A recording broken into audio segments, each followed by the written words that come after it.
Oh, sorry, didn't see you there. So today we are finally getting these brides installed in the 350Z. What's up, you guys? Welcome back to the channel. Welcome back for more 350Z modification. Today, like I said, we are getting those brides installed into the car with the harnesses. We've got Lewis here, so it's gonna be a good day. All right, we got the seats over here ready to go in. Lou, what do you think of them? Making me want some brides for Stella. He won't do it. All right, so first order of business, we gotta pull these stock seats out of here. So I'm gonna go ahead and pull these two out, vacuum the floors, and get ready for the new ones to go in.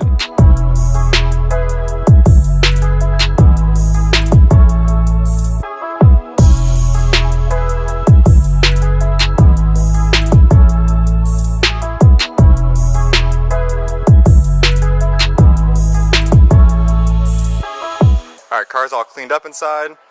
Looking good, Lou? Looking good.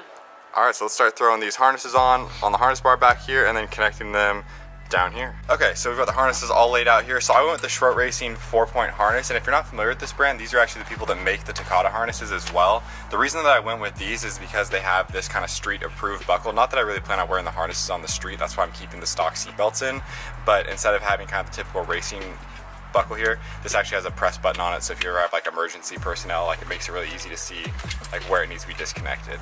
So we're gonna start by putting them on the harness bar back here, buckling in the lap belt down here, and then the inner lap belt will connect to the seat bracket.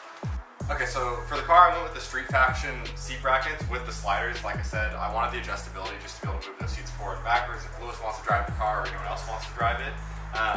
So we're gonna start getting those installed. So the way that I think is the best way to go about it is taking the floor brackets like this and looking at the sliders, getting these mounted up, and then we'll put these like side pieces on there and kind of position them and try to get the seat angle that we want while it's out of the car. So by looking at the slider, if you come over here, like you can see there's this little bracket here. So we've slid this one forward. You just press down on this and it'll allow you to slide it forward, and then you can set it on here. And that's how you're gonna get your bolts to go through. So they come with 2 packs, and you can tell one's the black nut on the other side is what we're gonna run up through here. And you put the bolt up with the nut here, and then we'll tighten it on. So I'm gonna go ahead and attach those, and then we'll meet up with you guys in a sec.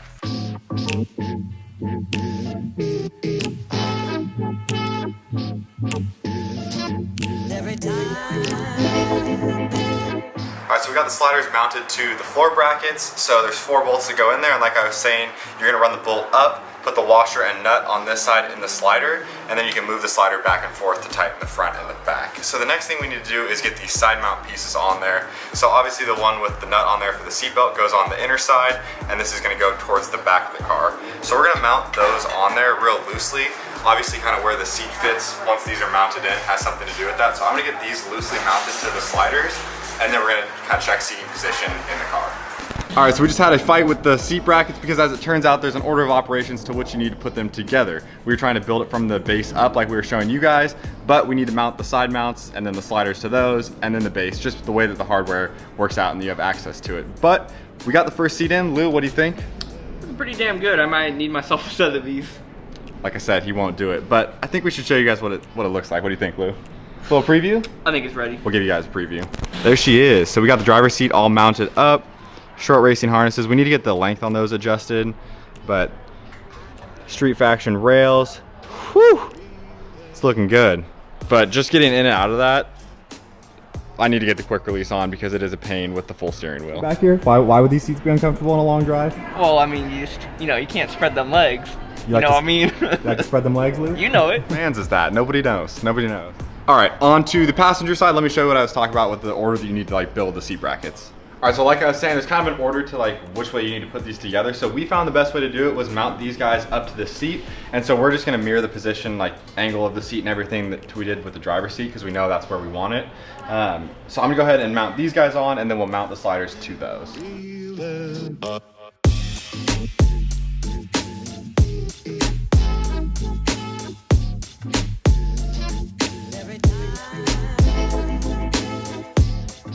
All right, so we have the side mounts on. So the next thing we gotta do is attach these sliders to it.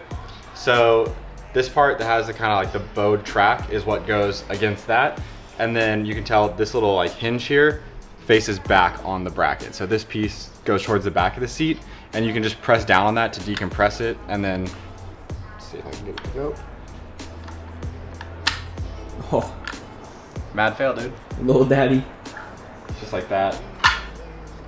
And then so that'll give us the holes there that we can line up, and then we'll put the bolts through here.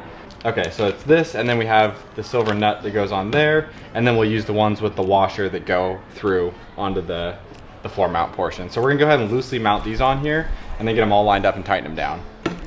All right, so the sliders are on, like you can see, they're mounted to the side mounts here. So the next thing you gotta do is get the actual floor mount in. So you can move that bottom piece of the slider down to get access to it. So for mounting this piece to it, there's 4 bolts, 2 on each side. So this is gonna give us access to the bottom 2, just like that. We'll put those ones in, then slide it up and put those in real quick.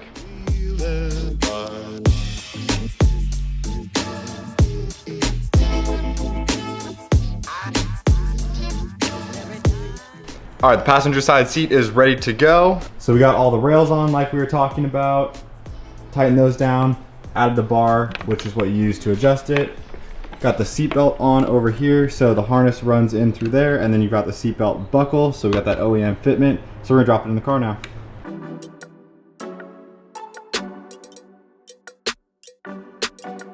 All right, we officially finished the install. The seats, the harnesses, and the harness bar are all now in the car. Lewis is sitting in there nice and comfortable, so let me show you how it looks real quick. You going to the track or something, dude? Yeah, you know that. That's how we be. All right, so let me throw in some cinematic clips real quick just so you guys can see how good they look in the car. I'm absolutely hyped because these have been sitting in storage for, like I said, over a year now, and to finally see them in a car and be able to get some use out of them and enjoy them gets me like so excited. I cannot wait to get this car out on the track, and it totally transformed the interior, so take a look.